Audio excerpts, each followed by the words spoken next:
financially fearful that they're not going to afford to take care of this child, and they don't feel they're worthy to keep it. This is what's going on. Face it, admit it. So that is what you've got to end the poverty. This is it. This is the answer. The prostitution. On and on and on. Fluoride in the water, GMO, chemtrailing, debt, dubious war. All these things would dry up gradually with sound currency. This is what the status quo establishmentarians fear more than anything else, because we're going to get all of our ways if this happens. You understand? Whites, blacks, browns, reds, yellows, every faith out there, every gender, every class, everybody that is real, that is honest, all the righteous out there, okay? And some people will say, I know what preachers say about, faith without, faith, we're saved by God by faith through grace. Because of God's amazing grace, we can all be saved through our faith in Him.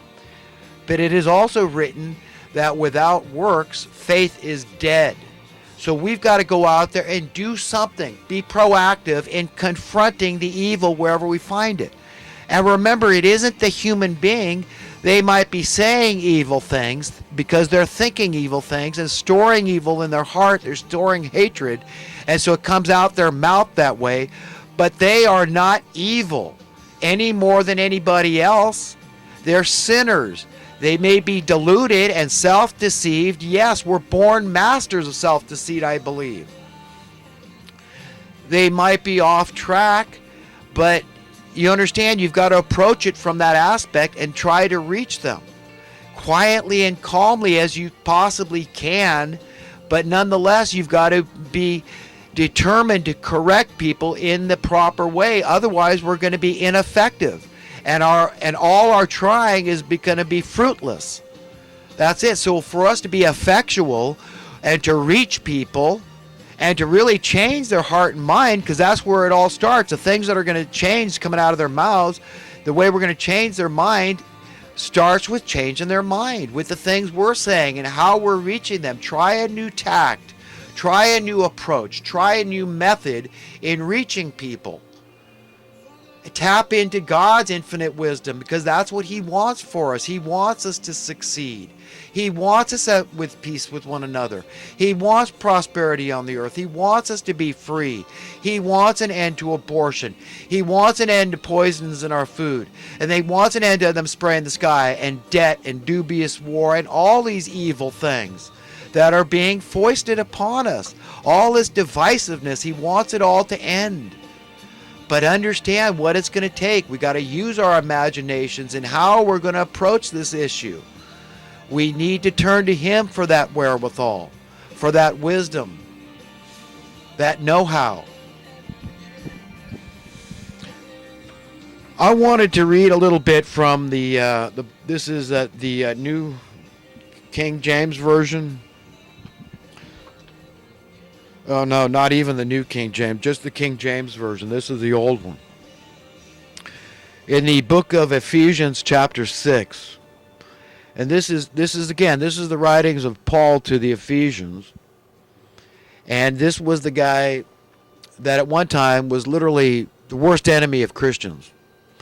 He was having them persecuted, hunted down, and killed like dogs because he believed they were blaspheming the name of Christ, calling Him the Son of God.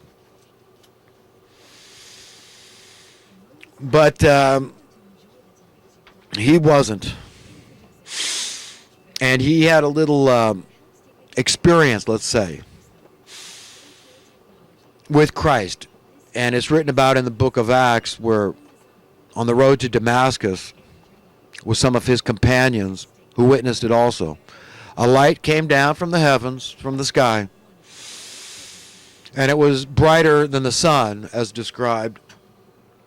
And the light flashed around, and the voice of Jesus came from the light. After being identified, it identified Himself as Jesus, and had a conversation with Paul. And this is known as the conversion of Paul. when Paul's heart and mind was turned 180 degrees from what it had been, to where he became the biggest mouthpiece for Jesus. Hence, he went forth to write 2/3 of the New Testament Bible. But this is where this came from. He was a very articulate, very intelligent man. But it just goes to show how anybody can be deceived and be sinful, as he called himself the chief sinner. It's in our nature, and fallen nature and character. But here's what he writes in chapter 6. He says, "Children, obey your parents in the Lord, for this is right. Honor thy father and mother, which is the first commandment with promise, that it may be well with thee, and thou mayest live long on the earth. And ye fathers, provide not your children to wrath, but bring them up in the nurture and admonition of the Lord. Servants, be obedient to them that are your masters, according to the flesh, with fear and trembling, and in singleness of your heart, as unto Christ." So he's telling us to respect one another, treat each other with respect, not with eye service as men pleasers, but as the servants of Christ, doing the will of God from the heart, with good will doing service as to the Lord and not to men. So when we go out and serve one another, we're supposed to do it as if we're literally doing it for Christ, knowing that whatsoever good thing that any man doeth, the same shall he receive of the Lord, whether he be bond or free.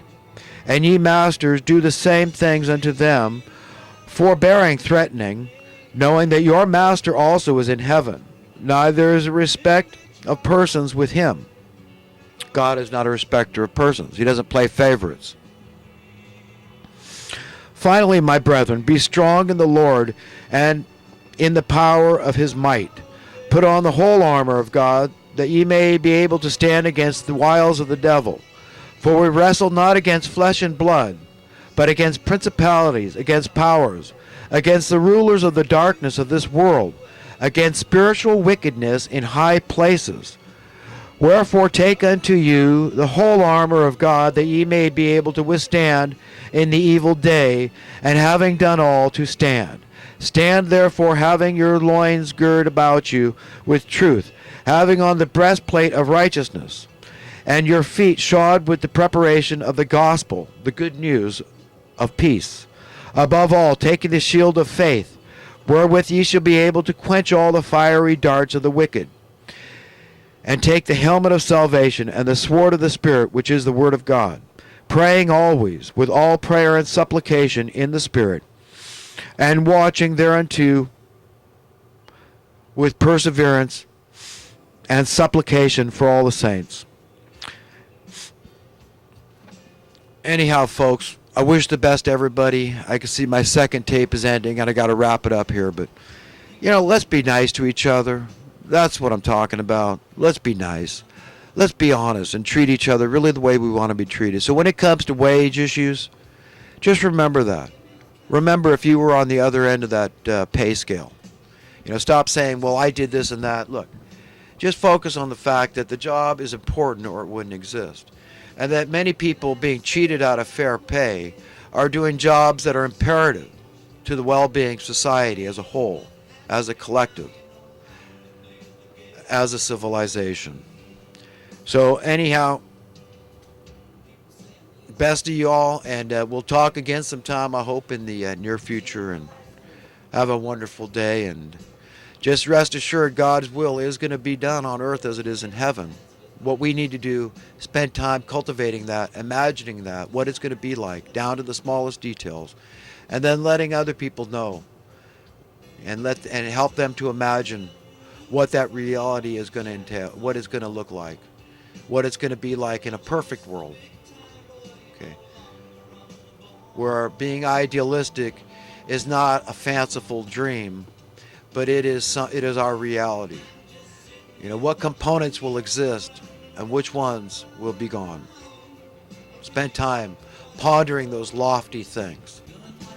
Well, until next time, folks, keep your chin up, keep speaking truth to power, and stay close to your conscience. Stay close to the spirit of truth. It's all around there for all of us to tap into at any time. And be who you really want to be, not who you superficially think you want to be. So often, that's a mistake. That just appeals to the flesh and the ego. But be who you really want to be deep down inside yourself, and don't let anybody keep you from that person.